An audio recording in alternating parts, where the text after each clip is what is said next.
2024 में किसकी सरकार बनेगी? बीजेपी वापस आएगी या किसी और पार्टी की सरकार आएगी? प्रधानमंत्री नरेंद्र मोदी सत्ता में लौटेंगे, हैट्रिक लगाएंगे या नहीं? ये सारे सवाल वो हैं जिनका जवाब एक ही बात में छुपा है, और वो ये कि लोग वोट देंगे तो किसको देंगे। दोस्तों, ये पूरी लड़ाई वोट की ही तो है। ऐसे देश में जहां 40% वोटर के साथ आने पर सरकार बन जाती हो, वहां अगर 5% से अधिक वोटर किसी के साथ हो जाएं तो ये सवाल ही है जिसकी वजह से विपक्षी पार्टियों को लगता है कि उनके हाथ एक ऐसा अस्त्र लग गया है जिसकी मदद से वो मोदी सरकार को हटा सकते हैं। और ये अस्त्र है दोस्तों, सरकारी कर्मचारियों के वोट। अब ये पार्टियां कैसे इस हथियार का इस्तेमाल कर रही हैं और इनका मुकाबला करने के लिए मोदी सरकार के पास क्या बचाव है, उस पर हम आगे बात करेंगे। लेकिन सबसे पहले आप इस चैनल को सब्सक्राइब जरूर कर लें और वो घंटी भी दबा दें जिससे हमारे वीडियोस के अलर्ट आप तक पहुंच सकें। तो दोस्तों देखिए, रेलवे में काम करने वाले लोग हों या फिर देश के डिफेंस के लिए काम करने वाले सेना के लोग हों या फिर पोस्टल विभाग में काम करने वाले लोग, केंद्र सरकार के किसी भी विभाग के कर्मचारी हों या फिर देश की किसी भी राज्य सरकार के कर्मचारी हों, सबको एक मुद्दा प्रभावित करता है। वो ये कि नौकरी के बाद उनको पेंशन कितनी मिलेगी। ओल्ड पेंशन स्कीम के हिसाब से हर कर्मचारी को उसकी रिटायरमेंट के दिन की सैलरी का 50% हिस्सा पेंशन के तौर पर मिलना तय होता था। यही नहीं, उनको साल में 2 बार महंगाई भत्ता भी मिलता था। और सबसे बड़ी बात यह कि इस सब का खर्च सरकार उठाती थी। न्यू पेंशन स्कीम में ऐसा नहीं है दोस्तों। हर महीने कर्मचारी की तनख्वाह में से 10% कटता है।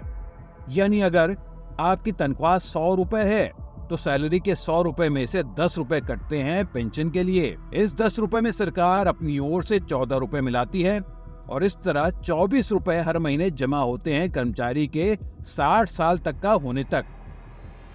इसी जमा हुई रकम में से बाद में उसे पेंशन मिलती है और ये तय कर्मचारी को करना होता है कि वो इस जमा हुई रकम में से कितना पैसा पेंशन के तौर पर लेगा और कितना रिटायरमेंट पर एक बार में निकाल कर ले जाएगा। अब यही दो बातें हैं दोस्तों जो बहस का विषय बनी हुई हैं। एक तो ये कि न्यू पेंशन स्कीम में कर्मचारी के पैसे काट कर उससे ही पेंशन दी जा रही है, और दूसरी ये कि ओल्ड पेंशन की तरह ये तय नहीं है दोस्तों कि सैलरी का 50% पेंशन मिलेगी। अब मसला ये है कि न्यू यानी नेशनल पेंशन स्कीम को 2004 में बीजेपी सरकार लाई थी। उसके बाद से केंद्र और राज्य सरकारों के सभी नए कर्मचारियों के लिए न्यू पेंशन स्कीम ही चल रही है। पिछले 18-19 सालों में छोटे मोटे विरोध के स्वर उठते रहे हैं, लेकिन पिछले कुछ समय से ये राजनीति का मुद्दा बन चुका है। इसी ओल्ड पेंशन स्कीम को फिर से लाने के नाम पर कांग्रेस ने हिमाचल का चुनाव लड़ा और जीता। बस फिर क्या था दोस्तों, सभी विपक्षी पार्टियों को लगा कि बीजेपी को हराने का फॉर्मूला मिल गया। एक के बाद एक राज्य सरकारों ने इसकी घोषणा करनी शुरू कर दी। हिमाचल के बाद झारखंड ने अपने राज्य में इसे लागू करने का ऐलान कर दिया। केजरीवाल कैसे पीछे रहते, उन्होंने पंजाब में इसे लागू करने का फैसला सुना दिया। कांग्रेस की राज्य सरकारें जैसे राजस्थान, छत्तीसगढ़, कर्नाटक में तो ये होना ही था। अब ये सब होने के पीछे दोस्तों वजह यह है कि हर राज्य में लाखों लोग सरकारी नौकरियों में हैं। उदाहरण देखिए एक छोटे से राज्य हिमाचल का, यहाँ करीब 1,36,000 कर्मचारियों को ओल्ड पेंशन स्कीम में डाला गया है। उधर झारखंड में ऐसे कर्मचारियों की संख्या है 1.5 लाख। केंद्र सरकार में भी करीब 70 लाख कर्मचारी काम करते हैं। अब इन सब लोगों को एक साथ वोट बैंक की तरह अगर देखा जाए तो यही नहीं, अगर ये सरकार के विरोध में वोट करेंगे तो ये उम्मीद करना तो गलत नहीं है ना कि इनके परिवार वाले भी साथ में ही वोट डालेंगे। तो कितने करोड़ वोटरों का मसला हो जाएगा, जरा सोचिए।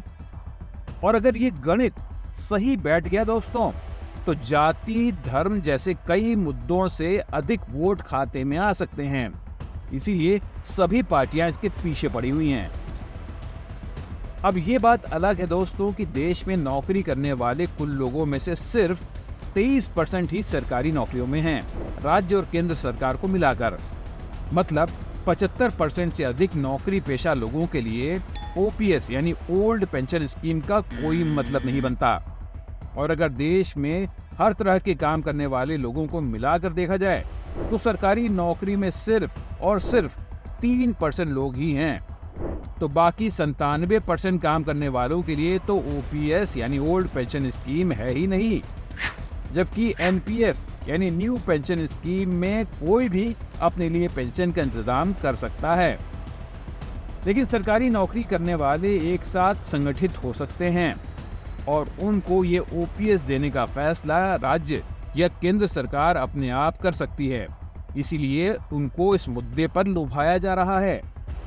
अब जरा एक और आंकड़ा देख लेते हैं दोस्तों। इंडियन एक्सप्रेस अखबार के मुताबिक हिमाचल सरकार को जितनी कमाई टैक्स से होती है उसका 80% पेंशन में जाएगा। जी 80%। वही पंजाब का 35%, राजस्थान का 30% और छत्तीसगढ़ का 24% कमाई का हिस्सा पेंशन देने में चला जाएगा। मतलब बाकी काम के लिए या तो सरकार कर्जा लेगी या फिर केंद्र सरकार से मदद मांगेगी। लेकिन पार्टियों के लिए अभी सबसे बड़ी चिंता चुनाव जीतना और बीजेपी को हराना है। ऐसे में दोस्तों चुनाव तक ये मुद्दा बढ़ता रहेगा, ये भी साफ दिख रहा है। दिल्ली के रामलीला मैदान में ओल्ड पेंशन के नाम पर महापंचायत हो चुकी है, जिसमें बीजेपी के विरोधियों ने जमकर हिस्सा लिया। अब पंजाब से लेकर सिक्किम तक ये मुद्दा सुलग रहा है। कहीं रेल कर्मचारी इसकी मांग को लेकर धरने पर बैठ जाते हैं तो कहीं पोस्टल कर्मचारी। वैसे एक बहुत मजेदार बात बताता हूं दोस्तों, एनपीएस का मतलब न्यू पेंशन स्कीम नहीं बल्कि नेशनल पेंशन स्कीम है। लेकिन करीब करीब सभी नेता इसे न्यू पेंशन स्कीम बोलते हैं और इसीलिए हमने वीडियो के पहले वाले हिस्से में इसको न्यू पेंशन स्कीम के नाम से ही बुलाया, ताकि इसकी तुलना ओल्ड पेंशन स्कीम से करना आसान हो जाए।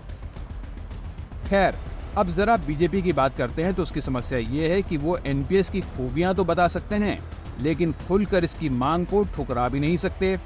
उनको भी पता है कि इस मुद्दे पर हिमाचल में उनके खिलाफ वोट पड़ गए। तो केंद्र सरकार ने आनन फानन में एक कमेटी बना दी और कहा कि इसकी रिपोर्ट आने दीजिए, तब फैसला करेंगे कि किस स्कीम में रखना है या क्या बदलना है। मतलब ये कि चुनाव तक ये बात बड़ी सफाई से टाल दी गई।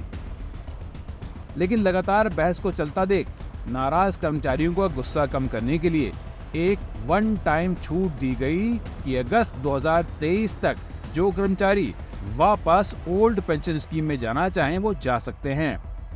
यही नहीं, एनपीएस यानी नेशनल पेंशन स्कीम में 40 से 45% तक पेंशन कैसे दी जाए, इस पर चर्चा भी शुरू कर दी गई। मतलब साफ है दोस्तों, सरकार नहीं चाहती कि विपक्ष को इस मुद्दे को हवा में और ज्यादा उछालने का फायदा मिले। लेकिन विपक्ष को तो जैसे ब्रह्मास्त्र मिल गया है जिसे चुनाव में चलाने की हर संभव तैयारी है। अब देखना यह है दोस्तों कि ओपीएस वर्सेस एनपीएस यानी old pension scheme versus new pension scheme ना नेशनल पेंशन स्कीम की ये लड़ाई 2024 के लोकसभा चुनाव में कितने वोट दिलवाने वाली साबित होती है। तो ये था दोस्तों Indian politics the Modi factor में आज का एनालिसिस। आपको वीडियो कैसा लगा हमें कमेंट कर जरूर बताएं। लाइक और सब्सक्राइब भी करें ताकि हम ऐसे और वीडियो आप तक पहुंचा सकें। नमस्कार।